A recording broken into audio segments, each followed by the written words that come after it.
Hola, buenas tardes. Ya estamos otra vez. Vamos a iniciar la unidad 9. Con esta terminaríamos lo que es el programa de Derecho Internacional Privado. Vamos a compartir pantalla para empezar con la plática el día de hoy.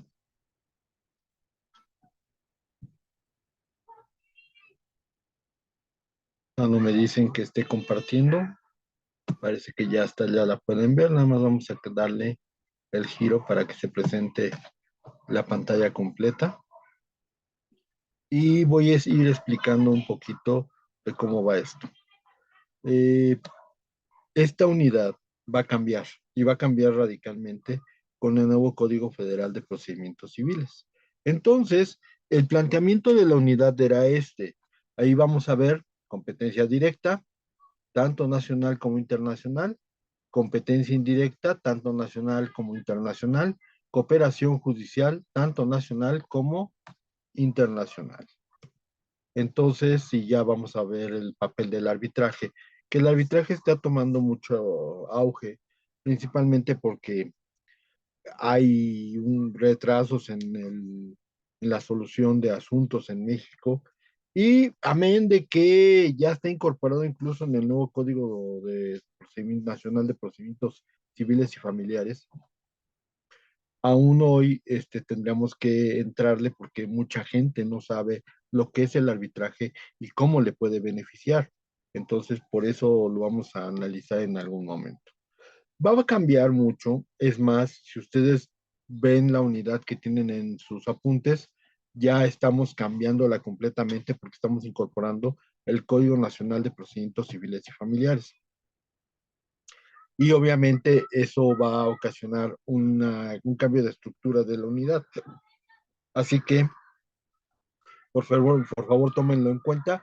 Y yo, en cuanto haya posibilidades, les voy a mandar lo voy a subir a la plataforma para que lo puedan verificar todos y cada uno de ustedes, para que vean cómo quedó.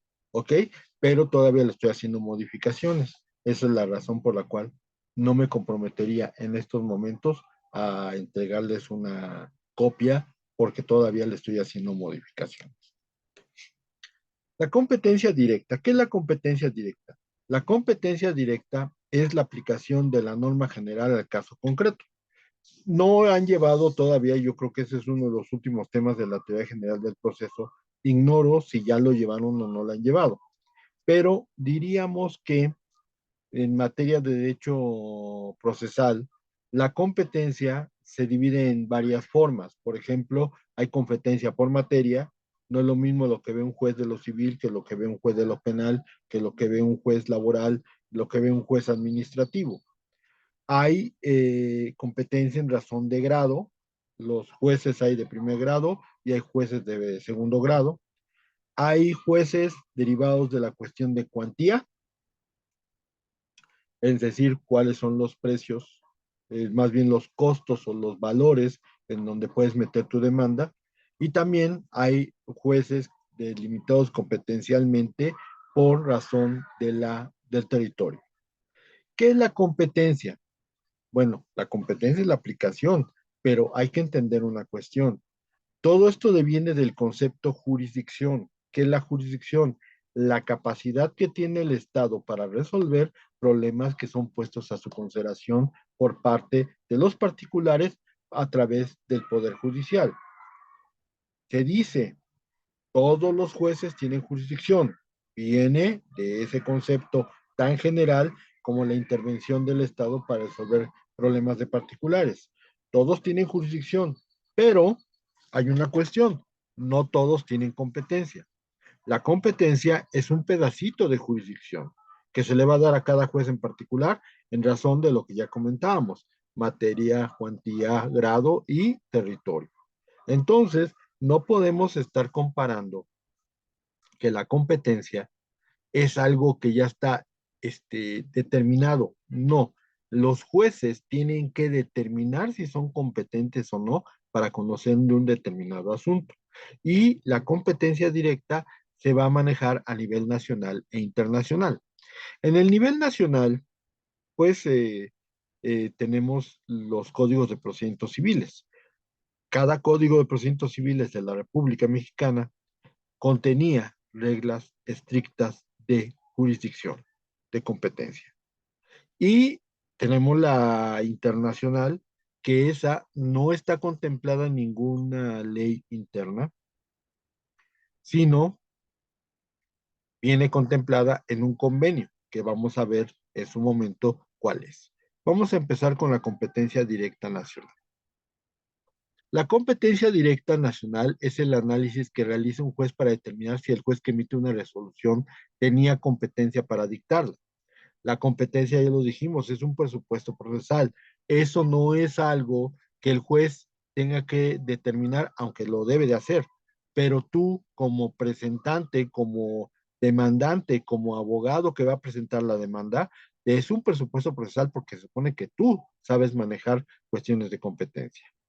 Ahora, una de las cuestiones más importantes es que si el juez que emitió una sentencia no tiene competencia para hacerlo, obviamente esto implica que no puede ser ejecutable la resolución.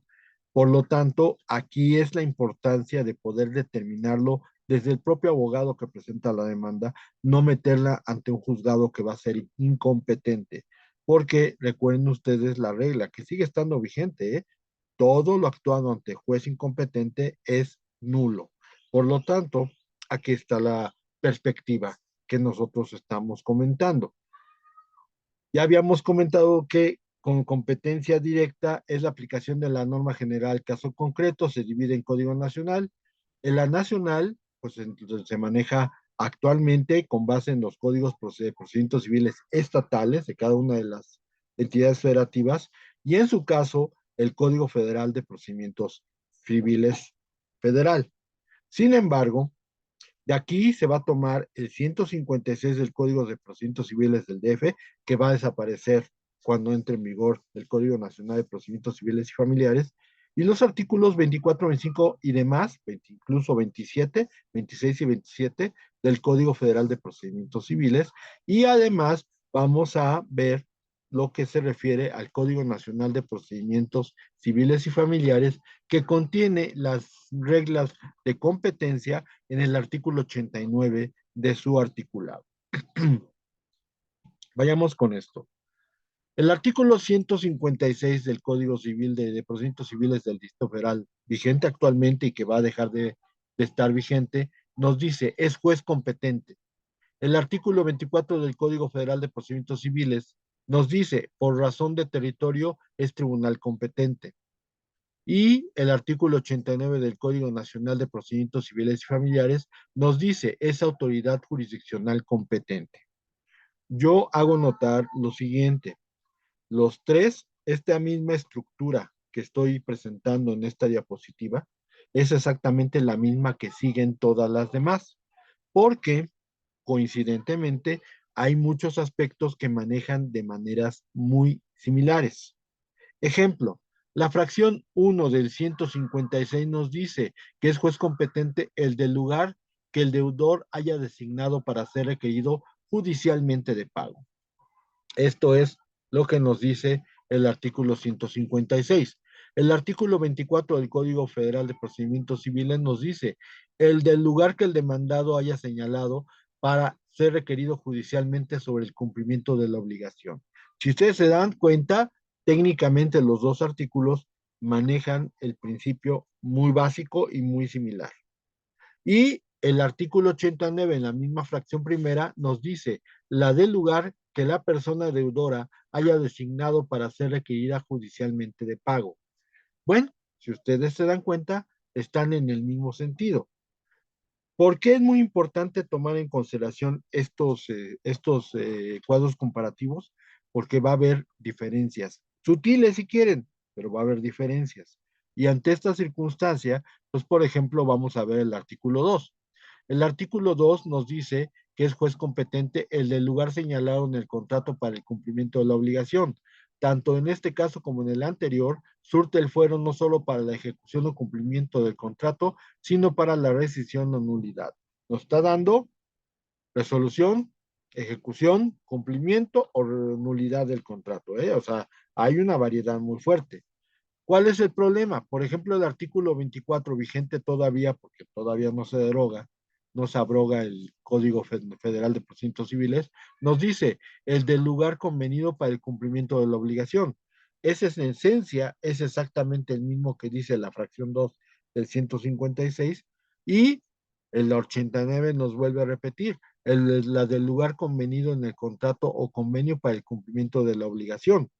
Técnicamente, en cualquiera de los tres casos, es muy similar la fracción, con la única observación de que en el 156 del todavía vigente Código Federal, Código de Procedimientos Civiles del Distrito Federal, la causal de competencia es un poco más amplia porque abarca más detalles. Después nos vamos al tercero. La fracción tercera del 156 nos dice que es juez competente el de la ubicación de la cosa, si se ejercita una acción real sobre bienes inmuebles. La misma se observará respecto a las cuestiones derivadas del contrato de arrendamiento de inmuebles.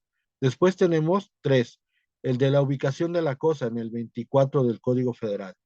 Tratándose de acciones reales sobre inmuebles o de controversias derivados del contrato de arrendamiento, si las cosas estuvieran situadas en o abarcar en dos o más circunscripciones territoriales, será competente el que prevenga del conocimiento del negocio. ¿Por qué es más amplio este artículo 24? Porque era código federal, o sea, abarcaba toda la República. Sin embargo, el Código Nacional, que ya estará pronto en vigor, dice el de la ubicación del bien, si se ejercita una acción real sobre este. Y lo mismo se observará respecto a las cuestiones derivadas del contrato de arrendamiento de inmuebles. Cuando estuvieran comprendidas en dos o más jurisdicciones, será competente aquella en que se encuentre la mayor parte de ellas. Ahí está un poquito similar al Código Federal, pero no tan poco explicado como es el del 156. La fracción anterior del 156 la amplió mucho y en esta tanto el federal como el nacional manejan estrictamente lo mismo. Ahora, yo quiero explicar una cuestión que me pasó y que está sucediendo en México. Como los procedimientos derivados de arrendamiento inmobiliario eh, en otras entidades de la República era son muy complicados. Por ahí se le ocurrió a alguien que se pusiera una cláusula compromisoria en el sentido de que las partes, el arrendador y el arrendatario, se van o quedan obligados a ir a hacer un procedimiento de arrendamiento inmobiliario en términos de lo que dice el Distrito Federal. Eso es una trampa. ¿Por qué? Porque técnicamente el problema de los arrendamientos inmobiliarios es que aunque estén en alguna entidad de la República, lo quieren hacer conforme a la ley del Distrito Federal porque es más rápido. Pero esta fracción tercera, y la vez que me tocó a mí contestar una demanda de estas, yo la verdad es que dije, no voy a contestarla. Oiga, pero nos vamos a quedar sin derecho. No vamos a contestar, vamos a irnos con la incompetencia y hasta morir. Esos eran otros años, tengo que aceptarlo. Pero la verdad me peleé con la competencia y la gané. La competencia era en favor de un tribunal del Estado de México en la zona de Huixquilucan y no necesariamente en la zona del Distrito Federal, porque el inmueble se encontraba en el Estado de México. Entonces, hoy, como la competencia es un recurso para procesar y se puede pelear, pero se puede seguir peleando en la sentencia definitiva, aquí las circunstancias que cambiaron las perspectivas. O sea, yo no les podría aconsejar que no dejaran de contestar la demanda.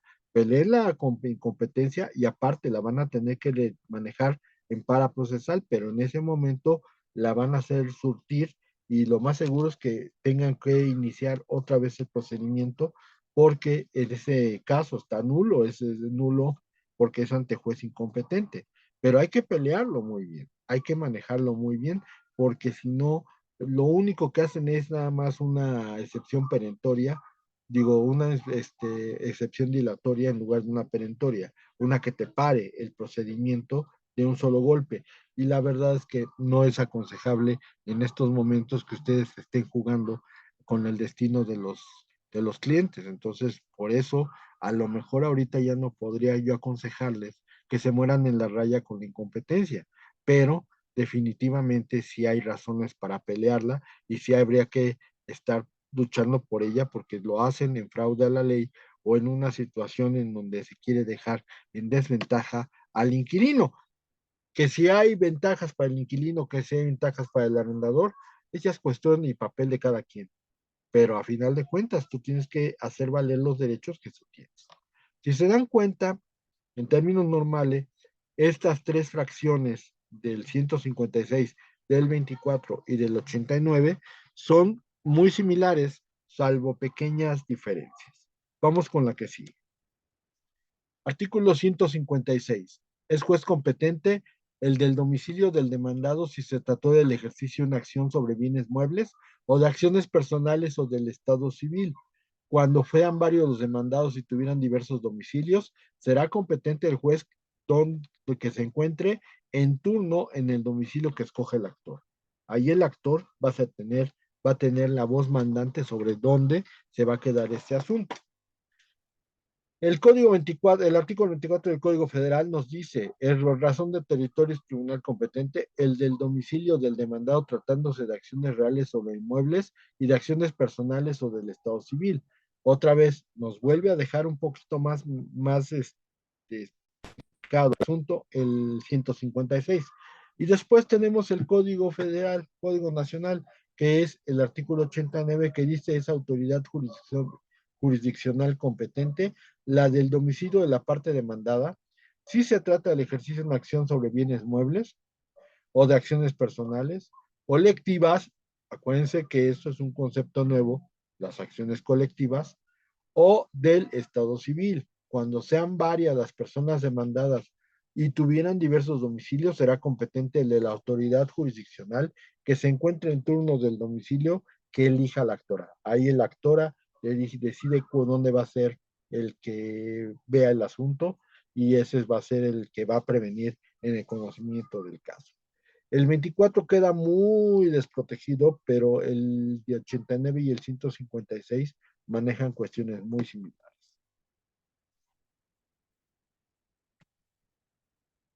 Ahora bien,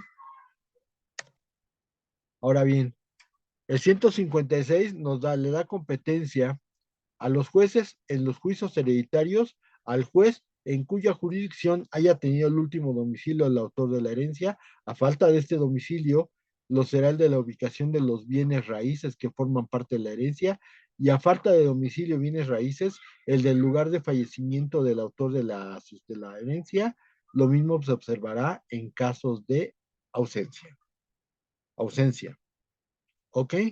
Después la fracción 6 dice, aquel en cuyo territorio radica un juicio sucesorio para conocer de las acciones de partición de herencia, de las acciones contra la sucesión en la partición y en la adjudicación de bienes, o las acciones de nulidad, rescisión o evicción de la partición hereditaria. Eso es lo que dice el 156. El 24 dice, será juez, será por razón de territorio es juez tribunal competente, el del lugar en que se haya tenido el último domicilio el autor de la sucesión en la época de su muerte. Tratándose de juicios hereditarios o a falta de este domicilio, será competente de la ubicación de los bienes raíces sucesorios, observándose en lo aplicable lo dispuesto por el artículo tercero. A falta de domicilio y bienes raíces, será competente el del lugar de fallecimiento del autor de la sucesión. Ahora, también es competente el tribunal de que se trata esta fracción para conocer de las acciones de petición de herencia, de las acciones contra la sucesión antes de la partición y adjudicación de los bienes y de las acciones de nulidad, rescisión y evicción de la partición hereditaria. ¿Qué falta ahí? Declaración de ausencia. Nos dice el artículo 89. En los juicios sucesorios, la autoridad jurisdiccional en cuya jurisdicción haya tenido su último domicilio el autor de la herencia, de la sucesión. Y a falta de ese domicilio, lo será el de la ubicación de los bienes inmuebles que forman parte de la herencia. Y si estuvieran en varias jurisdicciones, el de aquel en que se encuentre el mayor número. Y a falta de domicilio o bienes inmuebles, el del lugar del fallecimiento de la persona autora de la herencia, sin que pueda alterarse el orden anterior. Lo mismo se observará en los casos de declaración especial de ausencia por desaparición y presunción de muerte. En los supuestos de la presente fracción, se no procederá sometimiento expreso o tácito alguno. Eso es lo que dice el 89 y todavía nos dice aquella en cuyo territorio radica un juicio sucesorio para conocer de las acciones de partición de herencia, de la nulidad del testamento, de las relativas a la partición hereditaria, de todas las acciones legales seguidas contra la sucesión antes de la partición y adjudicación de los bienes, de las acciones de nulidad, rescisión o evicción de la partición hereditaria. Sí, y todas nos mete una declaración o un inciso F que dice que lo declarado especial de ausencia, en caso de declaración especial de ausencia por desaparición, así como declaración de ausencia y presunción de muerte, en los términos en que dicte la legislación vigente. Esto es la situación. Si vemos muy de cerca, vamos a encontrar que el 156, el 24 lo único que no tiene es lo de la declaración de ausencia, pero de ahí fuera el 156 y el 89 son muy parecidos, tan parecidos que prácticamente sí te da la competencia en materia de sucesión de una manera muy similar, bastante similar. Entonces, seguimos con los casos de competencia. El 156 nos dice, la fracción séptima, en los concursos de acreedores, el juez del domicilio del deudor. Aquí lo que va a haber de cambio es la numeración. Por ejemplo, el artículo 24 del Código Federal de Procedimientos Civiles nos deja este asunto en la quinta fracción que dice, el del lugar del domicilio del deudor en caso de concurso. Es también competente el tribunal de que trata esta fracción para conocer de los juicios seguidos contra el concursado en que no se pronuncia aún sentencia y al radicarla, perdón, perdón, al radicarse el juicio de concurso y de los que para esa ocasión estén ya sentenciados ejecutoriadamente, siempre que en este último caso la sentencia no ordene que se haga trance y remate de los bienes embargados, ni que esté en vías de graduación el crédito siendo indiscutible por la sentencia. Y después esto se convierte en la 7, se vuelve a convertir en la 7 del 89 del Código Nacional, que nos dice la del lugar de la persona deudora, que la persona deudora haya designado para ser requerido judicialmente de pago o el domicilio de esta en caso de concursos.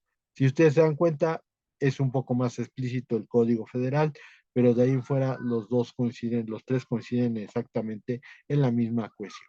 No tiene correlativo, y esa es una gran falla del Código Nacional, no del Código de Procedimientos Civiles del Distrito Federal, la fracción séptima del Código Federal, que dice el del lugar en que se hizo la inscripción en el registro público de la propiedad, cuando la acción que se entable no tenga más objeto que decretar su cancelación.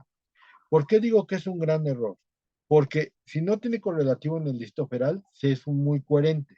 Porque a final de cuentas en el Distrito Federal solamente hay un código, hay un registro civil y un registro de la propiedad. Entonces, si hay una controversia sobre inscripciones en registro público de la propiedad, es el juez del Distrito Federal quien tiene que resolverlo y no hay otro. Pero lo que sí no tiene perdón es que en este sentido el correlativo en el 89 no existe. Y entonces ahí sí va a haber un problema. ¿Por qué? Porque estamos hablando de que es un código nacional que va a sustituir a los códigos locales y que va a sustituir al código federal. Y por lo tanto, la situación ahí va a estar complicada, principalmente porque se tenía que haber puesto el problema que pueda haber con respecto a un registro en varios códigos civiles o un bien inmueble que se encuentre entre dos entidades federativas o dos municipios. Se debió de haber determinado eso y no lo tiene. Entonces, ahí vemos cómo hay una falla grande en el Código Nacional de Procedimientos Civiles y Familiares. Seguimos. La fracción 8 dice, en los actos de jurisdicción de voluntaria, el del domicilio del que promueve, pero si se tratare de bienes raíces, lo será el del lugar donde se encuentren esos bienes raíces.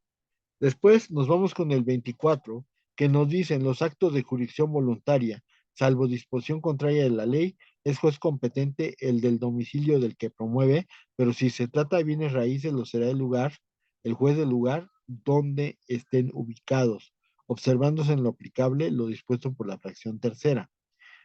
Y después nos agrega, cuando haya varios tribunales competentes conforme a las disposiciones anteriores, en caso de conflicto de competencia, se decidirá en favor del que haya prevenido en el conocimiento, del primero que haya conocido del asunto.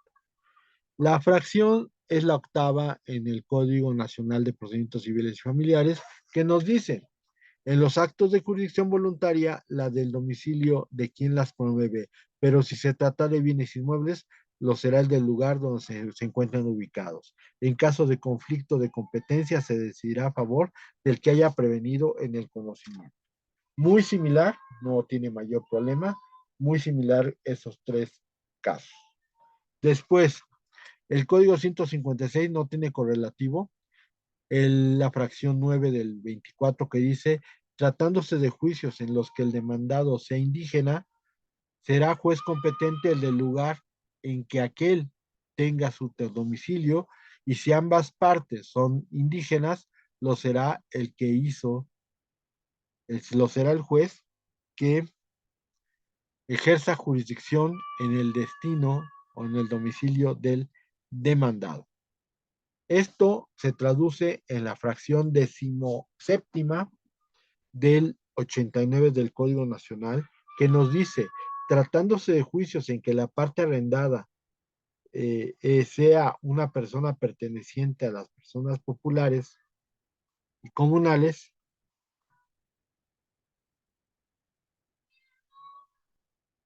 este, o comunidades indígenas o afroamericanas, será competente la autoridad jurídica, jurisdiccional del lugar en que dicha persona tenga su domicilio. Si ambas partes lo son, lo será el que ejerce la jurisdicción del domicilio del demandante, del actor, en este caso. Si ustedes se dan cuenta, hay algunas diferencias.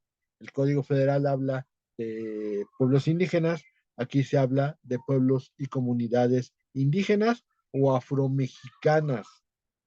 Y a veces me pregunto si de veras los, las personas o los legisladores no entienden que andar hablando de estas determinaciones tan específicas, pues pueden ser hasta discriminatorias. Yo no sé por qué no basta con decir que son poblaciones indígenas. Ah, bueno, pues también las afromexicanas. Bueno, este, si ustedes se dan cuenta, nada más ahí hay una pequeña parte en donde se excede el Código Nacional, dejando un poco más claro de que si hay dos y los dos son indígenas, lo va a ser juez competente el que prevenga del conocimiento del asunto en el domicilio del demandante.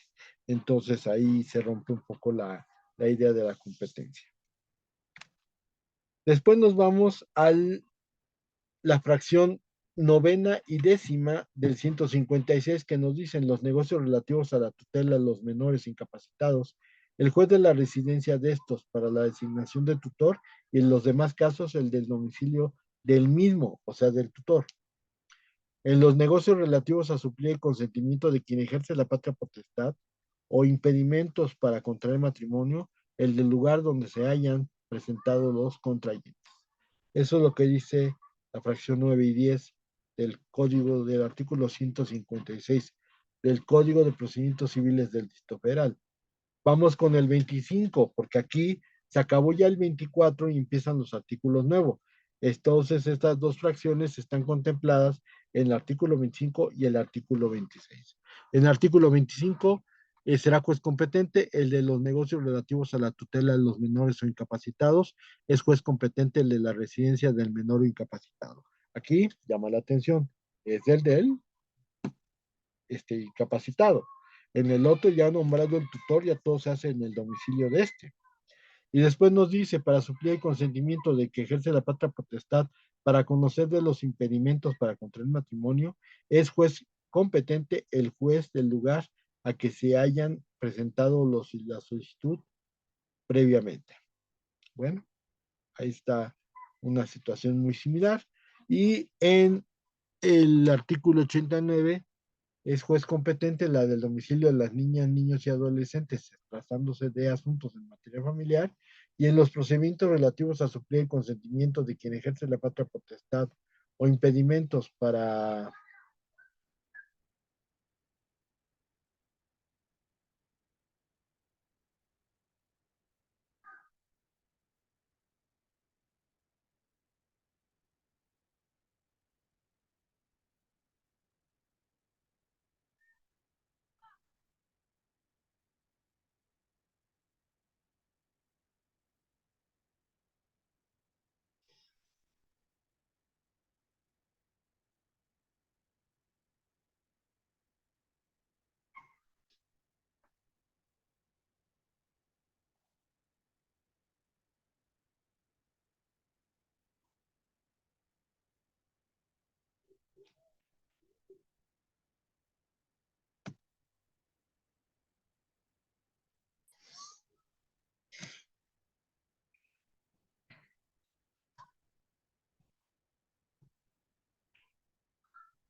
Una disculpa, lo que pasa es que me perdí un poquito ahorita, pero retomo en este momento.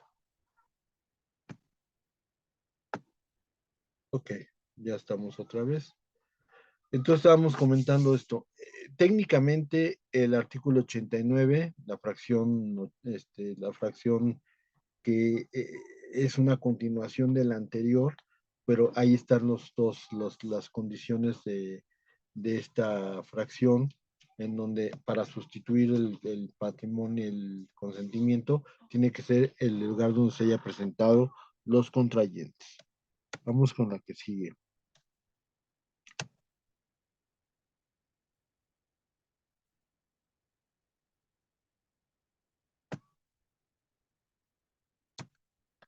Ahí está. El 156 habla todavía de la fracción 11, fracción 12 y fracción 13. La fracción 11 es para decidir diferencias conyugales, perdón, tanto que me cuesta trabajo y de pronto se mueve. Dice, para decidir las diferencias conyugales y los juicios de nulidad de matrimonio, lo es el del domicilio conyugal. En los juicios de divorcio, el tribunal del domicilio conyugal, y en caso de abandono del hogar, el del domicilio del cónyuge abandonado. Y en los juicios de alimento, el domicilio del deudor y el del demandado a elección del primero.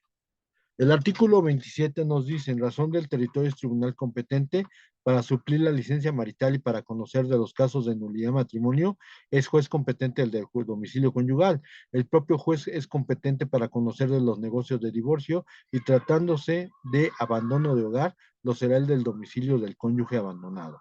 Aunque en la última parte de los juicios de alimentos del 156 no hay correlativo aquí.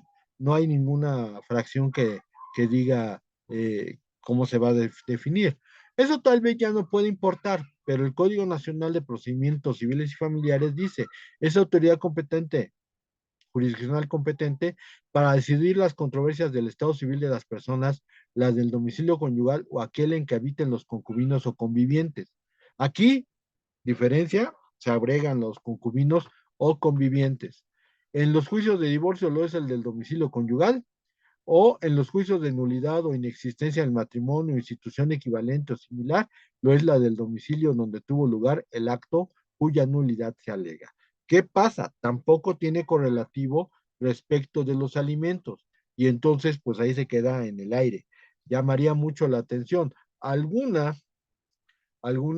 situación manejable no existe por ahí en ninguna parte del Código Nacional, desde mi perspectiva, que haya algún artículo que diga qué va a pasar en casos de manutención. Sin embargo, acuérdense ustedes que, y voy a regresarme,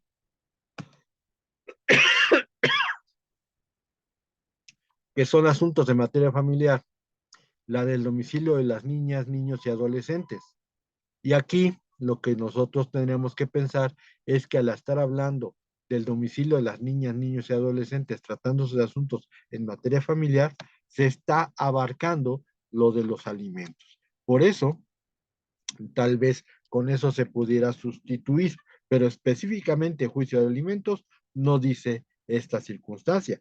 Además de que aquí en 156 permitía que fuera en el domicilio del acreedor o en el domicilio del deudor, el que quisiera el deudor o el acreedor alimentario. Bueno, pues habría que ver esa circunstancia y verla en una perspectiva real. Ahora bien, esto es lo que marca la competencia directa nacional. Y como va a estar el Código Nacional de Procedimientos Civiles, quizá el único requerimiento que yo podría pensar es que debió de haber sido más explícito. O sea, no tal vez lo de los conflictos cuando hay problemas con los registros civiles, con los registros de la propiedad, eso debió haber sido algo que no se pudo haber ido al legislador en el Código Nacional de Procedimientos Civiles y Familiares. Y sin embargo, ¿qué creen? Se les fue. Entonces, sí tiene algunos detalles y yo esperaría que se den cuenta y que cambien esas disposiciones del Código Nacional de Procedimientos Civiles y Familiares. La competencia directa internacional se basa principalmente en la Convención Interamericana sobre Competencia en la Esfera Territorial Internacional para la eficacia extraterritorial de las sentencias extranjeras de 1984. Todos estos principios que vamos a mencionar ahorita son de este convenio y esto se tiene que hacer tanto por el juez como por el abogado, cuidando los aspectos de cada uno de los puntos que vamos a tocar, principalmente para evitar que pudiera haber alguna causa por la cual el juez no quisiere o no pudiere llevar a cabo la aplicación de la sentencia. La convención nos habla primero de las acciones reales personales de naturaleza patrimonial, cobro de pesos cuando te requieren una obligación. Y dice, respecto de personas físicas, se requiere, uno, que el demandado haya tenido su domicilio en el lugar en que se dictó la sentencia, al momento de entablar la demanda. Si lo tuvo y cambió de domicilio cuando se dictó la sentencia, esta es válida. Lo que se busca es preservar el punto de contacto. Esto es muy importante principalmente porque tú, si no tienes el domicilio donde te dictaron la sentencia, seguramente lo hicieron para hacer un trámite fraudulento. Y ya alguna vez me pasó. Tuvimos un caso de una señora que era comisionista de una empresa estadounidense y que entró en problemas con la empresa. Nosotros enfocamos las cosas en el sentido de que si existía una relación laboral, pues se tenía que pelear por la junta, no tanto por un asunto civil. Pero los estadounidenses, los del otro lado, dijeron, no, pues es un asunto mercantil y entonces emitieron un arbitraje. Un arbitraje en el cual todo era a favor de la empresa americana. Así de plano. Y entonces, pues, la señora jamás tuvo domicilio en Phoenix, jamás se le notificó y aparte aquí hay un truco que normalmente los amigos de Estados Unidos, pues como que no lo comprenden muy bien, aquí en el sentido de que las notificaciones en México son formales. En Estados Unidos te pueden notificar hasta por correo certificado, aquí no. Entonces, mandan un correo certificado notificándote, pues eso no tiene efectos en México. Debieron de haber hecho una carta rogatoria para notificarte, pero un correo certificado no tiene efectos de validez en México. Y entonces, pues le llevaron a cabo el arbitraje, en el arbitraje ya perdió $3 millones, pero como nosotros ya lo habíamos demandado por vía laboral, entonces iba a tener que prevalecer la vía laboral en México, principalmente porque hay un principio en el cual se dice que un caso no se puede aplicar una sentencia extranjera si existe un litigio entre las mismas partes por las mismas causas en territorio nacional. Entonces ahí no puede proceder en la aplicación de esa sentencia. Después, el segundo principio de esto es en caso de personas jurídicos de tipo civil o comercial, es necesario que la sentencia se dicte en el lugar donde tenga su establecimiento principal, o sea, la casa matriz. Y esto también es para resguardar el punto de contacto. También lo mismo. Si ya lo notificaste formalmente y viene a pelearse aquí, entonces es válido. Pero si no, pues tienes que estar muy seguro de que ya ha sido en el establecimiento de la casa matriz para que no haya ningún problema. Pero, ¿qué pasa si es una sucursal, la agencia, una filial de personas morales? Ok, respecto a sucursales, agencias o filiales de personas jurídicas de tipo civil o comercial, se necesita que las actividades que originaron la demanda se hayan realizado en el territorio del país donde se pronunció la sentencia. Cabe hacer notar que el término actividades es muy amplio, por lo que existe la discrecionalidad del juez sobre la determinación de lo que significarían estas actividades. Aquí, por ejemplo, en el caso que les comentaba de la señora y el procedimiento arbitral en Estados Unidos, la señora vendía los cosméticos, pero aquí en México, nunca en Phoenix, nunca en Estados Unidos. Entonces, pues la verdad sea dicha, no era procedente por ese lado, pero ella tampoco era una comisionista, no era un agente, no tenía una filial. Pero, por ejemplo, si tiene agencia, filial o sucursal y se llevaron a cabo aquí, pues aunque la casa matriz esté en otro lado, si se llevan aquí, pues tiene que ser llevada la actividad judicial aquí para poder tener procedencia ante el extranjero. En materia de foros renunciables existen los criterios. ¿Qué son los foros renunciables? Es una cláusula que normalmente se conoce como cláusula compromisoria, en donde dicen las partes se someten expresamente para la interpretación y cumplimiento del contrato a las leyes de tal lugar y a los tribunales de tal lugar, renunciando a cualquier otro fuero que pudiera corresponderles en razón de sus domicilios presentes o futuros. Eso es una cláusula compromisoria. Aquí ahí estás renunciando al fuero que te da el hecho de que te tienen que notificar porque tú eres el demandado y te tienen que notificar en tu domicilio, porque se supondría que quién sabe mejor cómo defender tus derechos si tú en otro lugar o tú en tu domicilio. Y la idea es que pues, la localidad siempre va a ser muy importante. Ahora, para que en materia de fueros renunciables pueda ser condenable a una persona, se requiere que el demandado haya aceptado por escrito la competencia del juez que pronunció la sentencia. Aquí, por escrito. Si tú contestas la demanda, estás aceptando. No contestas la demanda, nunca aceptaste la competencia del juez. ¿Ok? Entonces, por ahí puede ser la solución. Y que aun cuando el demandado haya comparecido ante dicho juez, no haya cuestionado oportunamente la competencia de esta. Esto se aplica en cuanto a jueces, tribunales o árbitros. Eso es algo que es fundamental. Yo ya les he comentado, no puede ser posible que si sabes que es incompetente, te calles y no hagas las cosas. No, al contrario, tienes que reclamar la incompetencia porque si no, de otra manera no va a funcionar.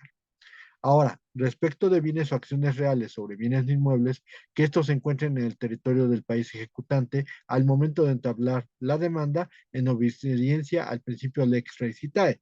yo tendría que comentar que de alguna manera también se deberían de haber empleado los principios, las normas del lugar donde se encuentra el bien, aunque no tuvieran, aunque te manejen reglas de Estados Unidos, te tendrían que haber manejado, pues si el inmueble se encuentra en Querétaro, disposiciones del Código Civil Querétaro. Por lo menos, eso es lo que se debería de haber empleado. Si son iguales a las del extranjero, pues ok, te puedo aceptar, pero si no son iguales, no tiene caso. ¿Ok? Respecto de bienes o acciones reales, en caso de acciones derivadas de contratos mercantiles, aun cuando tengan cláusula compromisoria, se debe verificar dos cosas: que la competencia no fue impuesta abusivamente. ¿A qué me refiero con abusivamente? Abusivamente significaría de alguna manera que si tenemos relaciones entre un comerciante español y un comerciante mexicano, o es en España o es en México, pero tú no podrías alegar que la cláusula compromisoria te obliga a ir a Singapur a pelearte. No hay ninguna razón de conexión, ninguna conexión razonable. Y por lo tanto, se podría presumir que esa cláusula compromisoria es abusiva. Además, que tenga una conexión razonable con el objeto de la controversia, o sea, son las relaciones entre España y México. O sea, o es España o es México. Podría en un momento dado, si así lo quisieran, un juez que tuviera una cercanía con los dos países, tal vez un juez francés, un árbitro francés, un árbitro estadounidense o un latinoamericano, pero no podría en un momento dado ser una situación donde no hubiera una conexión razonable.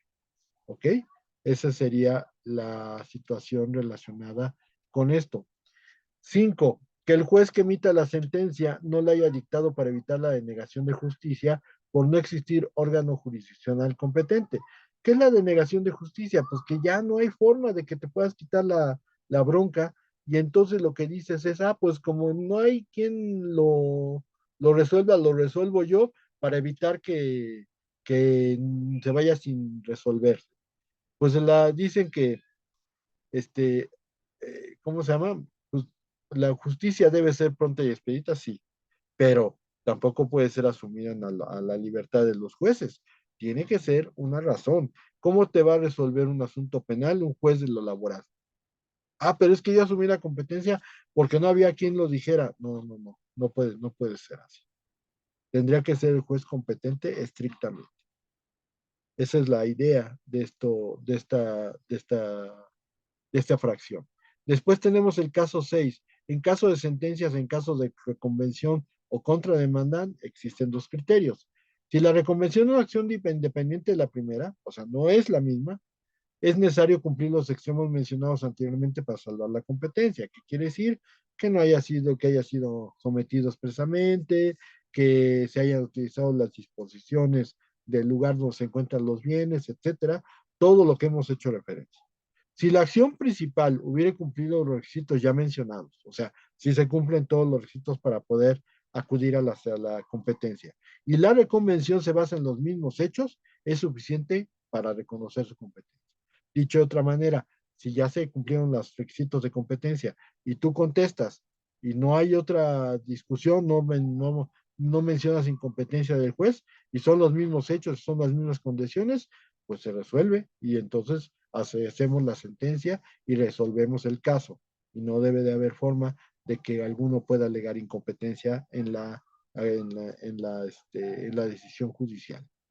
Pueden negarse la competencia y su eficacia si la sentencia juzga alguna de las competencias exclusivas del Estado ante la cual se invoca. Existen, ¿eh? Ahora, ¿cuál es el problema? Que como el Código Nacional creo que no las menciona, ¿eh? No hay en el Código Nacional, están en el Código Federal de Procedimientos Civiles, pero el Código Nacional no las menciona y debió de haberlas mencionado. Lo que pasa es que esto no las encuentro. Si están y las encuentro, entonces hablaremos de eso en próxima clase, pero no le encuentro dónde venga ese tipo de disposición. En México, como se ha explicado, los jueces tienen una competencia exclusiva para juzgar sobre bienes inmuebles situados en territorio nacional. pero eso no es la única competencia exclusiva que existe. Existe competencia exclusiva respecto de recursos naturales, respecto de las embajadas, respecto de algunas actividades que son fundamentales en materia de recursos de los derechos de autoridad. Entonces, la verdad está en que no es exclusiva solamente de los bienes inmuebles, sino que hay aspectos específicos que, insisto, en el Código Nacional no los he encontrado y a lo mejor sí están, pero no los he encontrado. Pero bueno, vamos a mencionarlos en su momento. Ahora, también es requisito indispensable que las sentencias extranjeras tengan calidad de cosa juzgada. Les tengo que decir algo, la cosa juzgada es un concepto que no en todos los países existe. En Estados Unidos hay legislaciones estatales que no reconocen la cosa juzgada. Al no reconocer la cosa juzgada, ¿qué sucede? Pues técnicamente no hay forma de que se pueda tener como firme una sentencia. Y lo explico. En materia legal, vamos a pensar, en materia penal en Estados Unidos, ya declaran culpable a la persona y la persona puede volver a reabrir porque el término de las apelaciones no es algo que se pueda ignorar.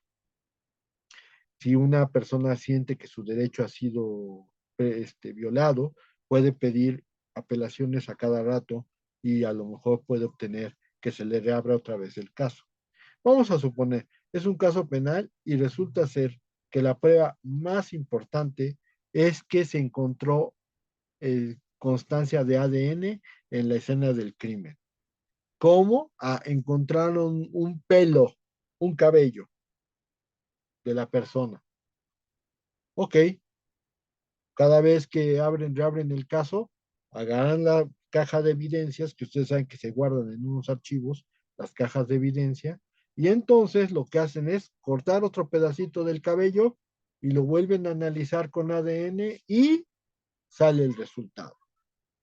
Y bueno, otra vez declaran culpable a la persona, muy bien, se va otra vez, se cierra otra vez la caja de evidencias, y si vuelve a pedir apelación otra vez vuelven a ir a la caja de evidencia.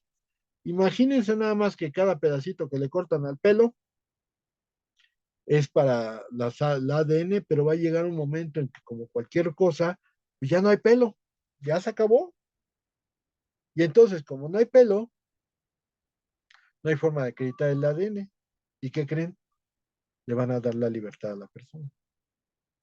O puede suceder pues, que la caja de evidencias se pierda por una situación natural, una inundación, alguna cuestión que pudiera ocasionar una pérdida total de las evidencias.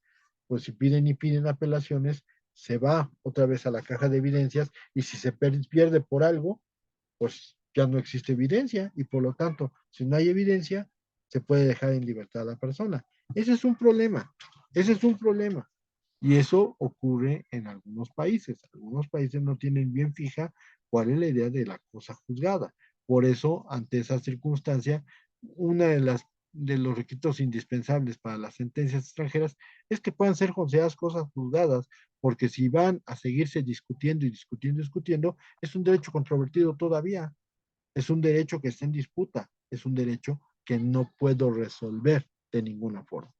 Ese es un punto que es bastante duro en el manejo de las evidencias. Por lo tanto, aquí la situación está en que la competencia directa se basa en estos principios que son derivados del convenio que ya comentamos. Como observaciones de último punto, el último punto es por causa de seguridad jurídica, ya que, por ejemplo, en los Estados Unidos de América existen estados como Arizona, donde se puede apelar en cualquier momento y no existe plazo para considerar la cosa juzgada, por lo que en este caso esta sentencia no podría ser reconocida ni ejecutable. Una cosa es que el juez decida que el juez que dictó la sentencia sea competente para dictarla, y otra muy distinta que la pueda ejecutar. ¿Se acuerdan del orden público? Ahí va enfocado esa situación. Aquí el análisis que debe de hacer el juez es de competencia indirecta. Y cuando hablamos de competencia indirecta, estamos hablando necesariamente de que tenemos que hablar sobre el ejercicio de la jurisdicción para que el juez o tribunal pueda llevar a cabo el reconocimiento de la validez jurídica de una sentencia, o en su caso, dictar el auto de ejecución de una sentencia dictada por un juez distinto al del foro. No es lo mismo declarar que un juez tenía competencia que dictar la sentencia y otra muy distinta si puede ejecutarla. Dicho de otra manera, no basta con que tú digas, yo fui competente. ¿Hay posibilidades de hacerlo? En realidad, esa es la idea de la competencia indirecta.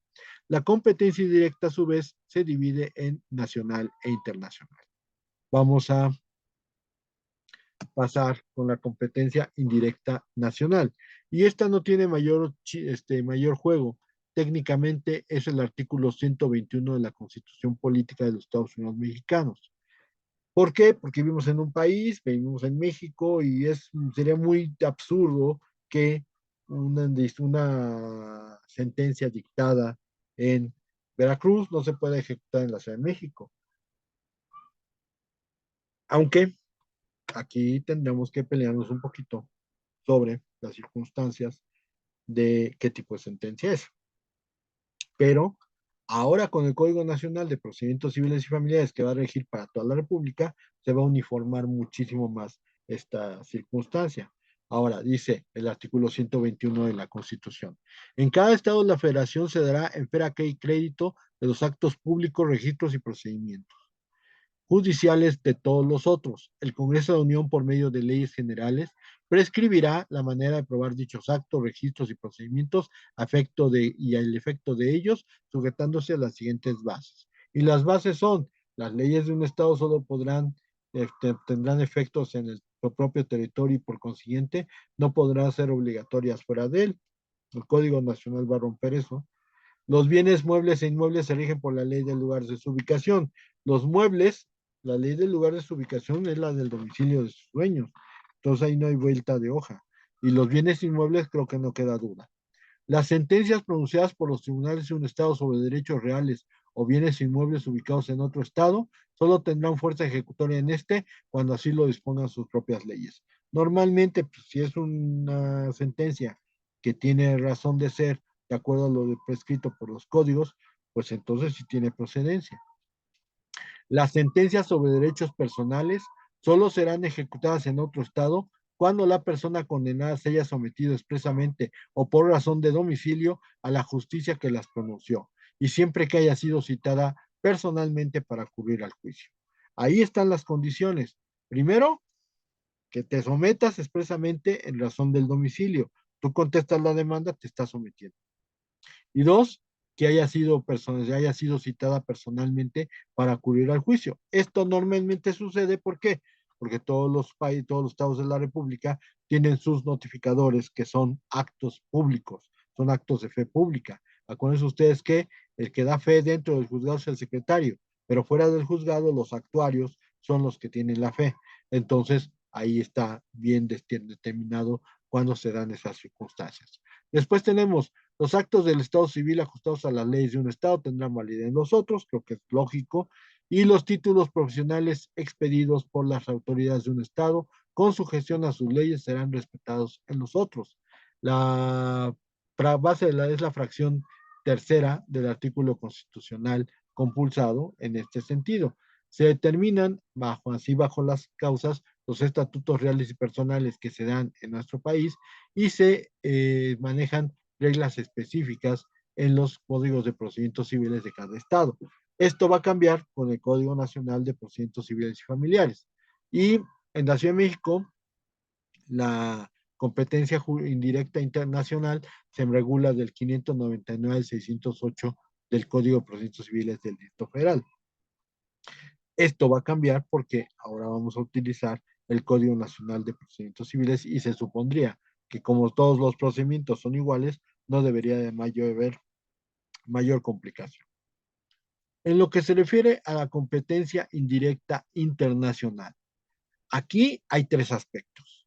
El carácter probatorio de la sentencia, la calidad de cosa juzgada y la más importante, los factores de ejecución o los elementos para ejecutar. En cuanto al carácter probatorio, así como nosotros conocemos unos documentos que dan carácter de prueba sobre los actos que nosotros manejamos, que se pueden llamar copias certificadas, testimonios, en otros países debe de haber una forma similar. Por lo tanto, lo primero que vas a manejar para poder presentar una sentencia y que se pueda analizar para ver si de veras vamos a poder ejecutar la sentencia es que sean documentos públicos y con carácter probatorio de las actuaciones judiciales. Lo que sea similar a las copias certificadas aquí es lo que tienen que presentar. Existen dos métodos para acreditar la certidumbre de una sentencia extranjera, y esto es la legalización de documentos o bien la Convención de la Haya, por la que se suprime el requisito de la legalización de los documentos públicos extranjeros de 1961, también conocida como la Convención de la Apostilla. Si el documento viene apostillado en copia autenticada y viene apostillada, ya no necesito nada más. Si no, pues hay que hacer una legalización de documentos. ¿Y cómo se legaliza un documento? Generalmente se tiene que llevar a las autoridades consulares o diplomáticas del país en donde vaya a ejecutarse la sentencia para que éstas certifiquen que el documento sí proviene del país y con ello se pueda realizar el acto judicial. Eso es el carácter probatorio de la sentencia extranjera. Ya habíamos comentado el problema del segundo elemento, la calidad de cosa juzgada. ¿Por qué le quiero que sea cosa juzgada? Porque quiere decir que la resolución ya no admite ningún recurso u otro trámite legal que permita modificarla o revocarla. Aquí la idea es que cuando dice el artículo 426 del Código de Procedimientos Civiles del DF, hay cosa juzgada cuando la sentencia causó ejecutoria, es porque ya quedó, ya no se puede modificar de ninguna forma. Para el Código de Procedimientos Civiles del Distrito Federal, solamente se puede causar ejecutoria en la sentencia por declaración judicial o por ministerio de ley. El Código de Procedimientos Civiles del Distrito Federal nos dice que la cosa juzgada es la verdad legal y contra ella no se admite recurso ni prueba de ninguna clase, salvo los casos expresamente determinados por la ley. Aunque no exista en la ley mexicana ninguna disposición de cuándo se debe entender que una sentencia extranjera ha causado ejecutoria, porque no viene en ninguna parte, ¿eh? Para su reconocimiento o ejecución, el criterio del Tribunal Superior de Justicia del Distrito Federal es que respecto a la cosa juzgada, basta con que éstas sean reconocidas por los tribunales mexicanos.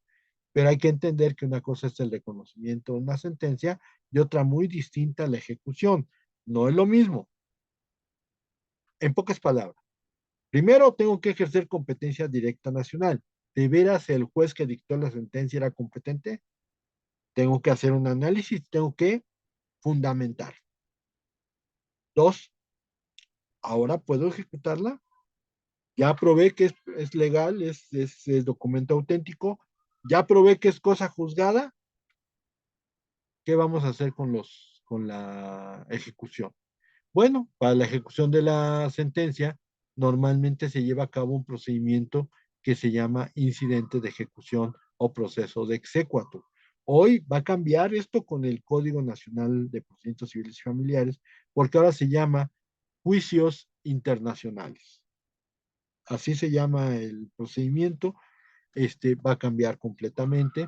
Y aquí lo que sucedía es que antes se hacía por medio del Código Federal de Procedimientos Civiles, cuando se tenía que hacer este estudio de la competencia para ver si tenía efectos ejecutorios la sentencia. Cabe comentar que los códigos procesales de cada entidad federativa manejaban un capítulo específico sobre reconocimiento y ejecución de sentencias extranjeras, pero todo esto va a recurrir o va a caer dentro del ámbito del Código Nacional de Procedimientos Civiles. Y es lo que vamos a llamar en la última parte la cooperación,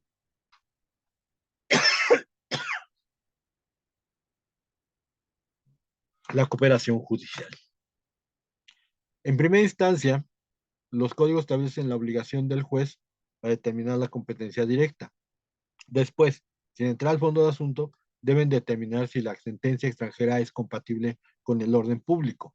Después de eso, se determinará la competencia indirecta, es decir, acreditar estos tres elementos calidad probatoria, calidad de cosa juzgada y efectos ejecutorios.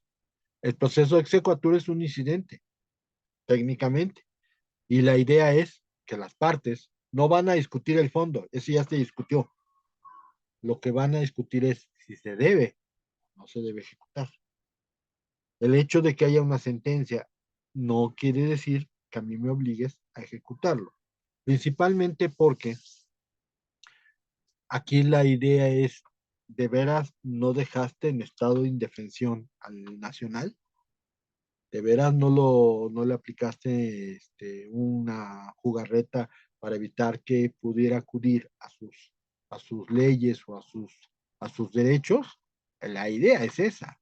Por eso es muy importante que se le permita al juez hacer este tipo de situaciones y obviamente se le va a dar parte a, a los interesados para llevar a cabo esta circunstancia. Si se opta por la ejecución del acto, entonces se recurrirá a la cooperación judicial. Pero si se opta, si no se opta, ¿qué? ¿Se acuerdan del caso que les dije? Bueno, uno de los puntos en donde los que yo peleé en, en el juzgado fue que ya tenían el laudo de arbitraje, 3 millones de dólares. Aquí, como la señora era comisionista, lo que hicimos fue hablar de que el, es un asunto laboral, porque a la señora le pagaban un sueldo, porque a la señora le pagaban a medio año un bono y al final de año otro bono.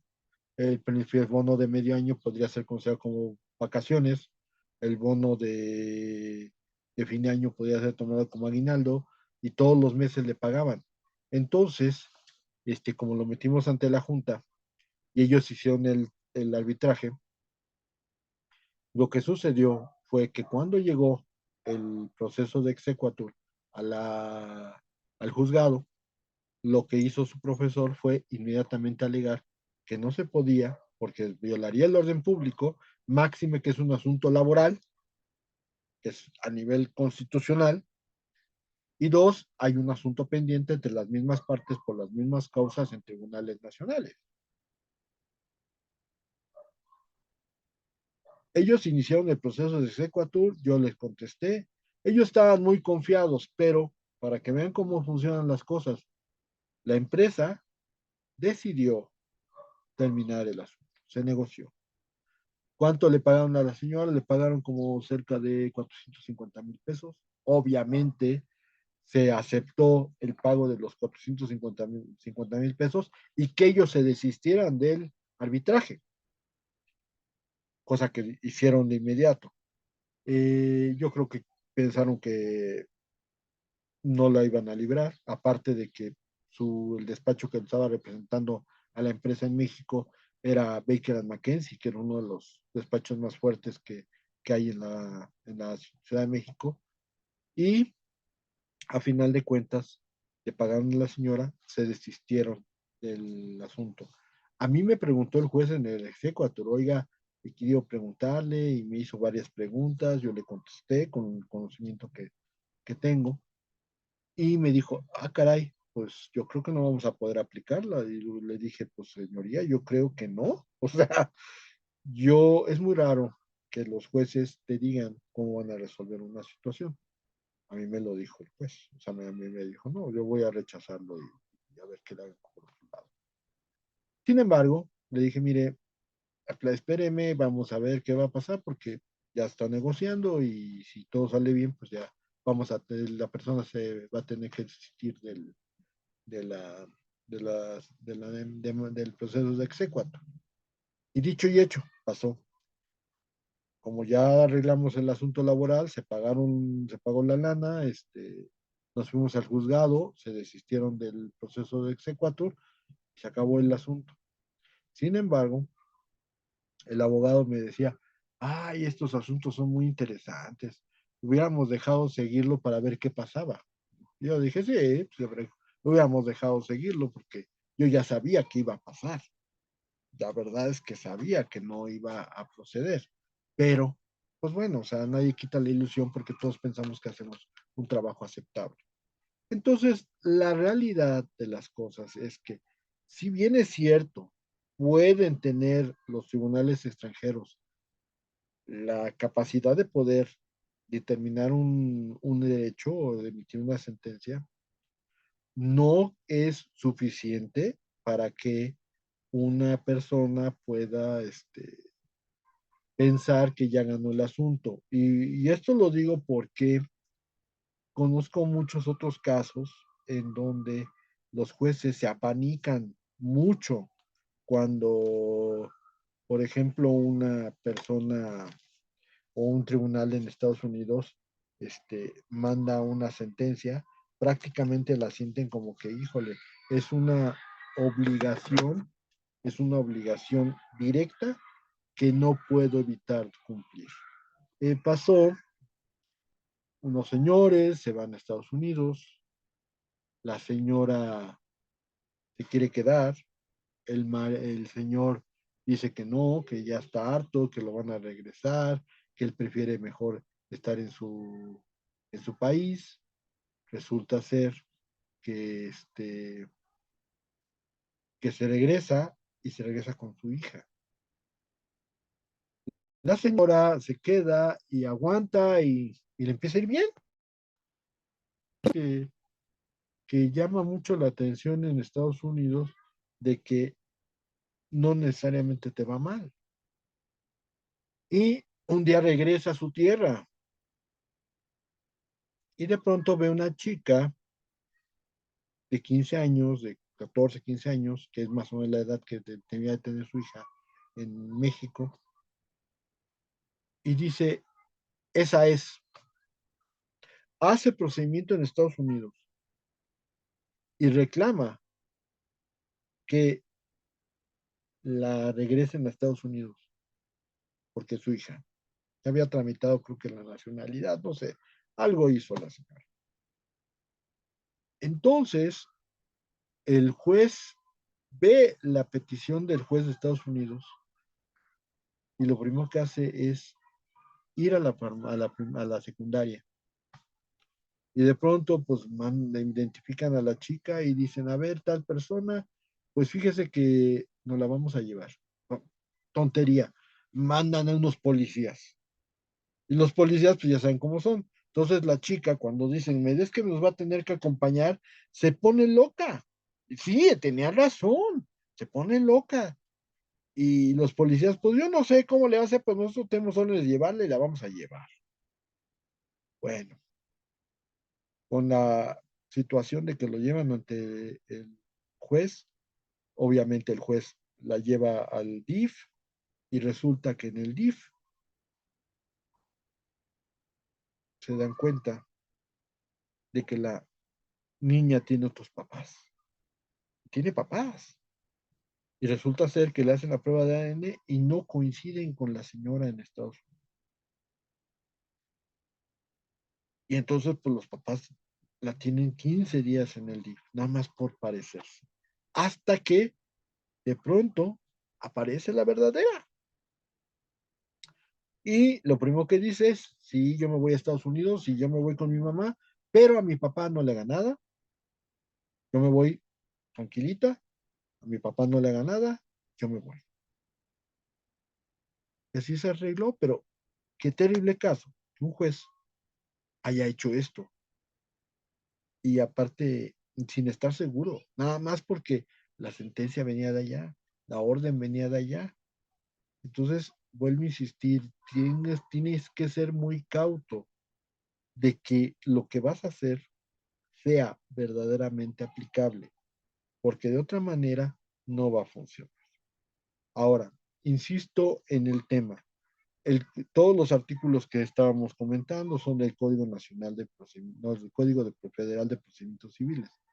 Va a cambiar. Entonces, como va a cambiar, voy a tener que cambiar algunas estructuras de las diapositivas y cuando ya las tenga concluidas, que yo espero que el lunes ya estén concluidas y ya se las pueda proporcionar para que las tengan ustedes, pues van a tener ya el procedimiento de acuerdo a lo que viene en el Código Nacional de Procedimientos Civiles. He visto cosas interesantes, cosas similares, cosas no tan similares, pero que creo que no afectan mucho la perspectiva de la ejecución, pero me voy a tener que detener un poquito en este momento porque la verdad es que necesito analizar muchísimo más el capítulo respectivo. Insisto, creo que hay un error muy grande al no poner las competencias exclusivas y es que eso sí es importante porque, a ver, vamos a poder aceptar una sentencia de un tribunal de Estados Unidos que alegue que la Secretaría de Hacienda no hace bien una recaudación de impuestos. O sea, aquí tenemos tribunales de amparo.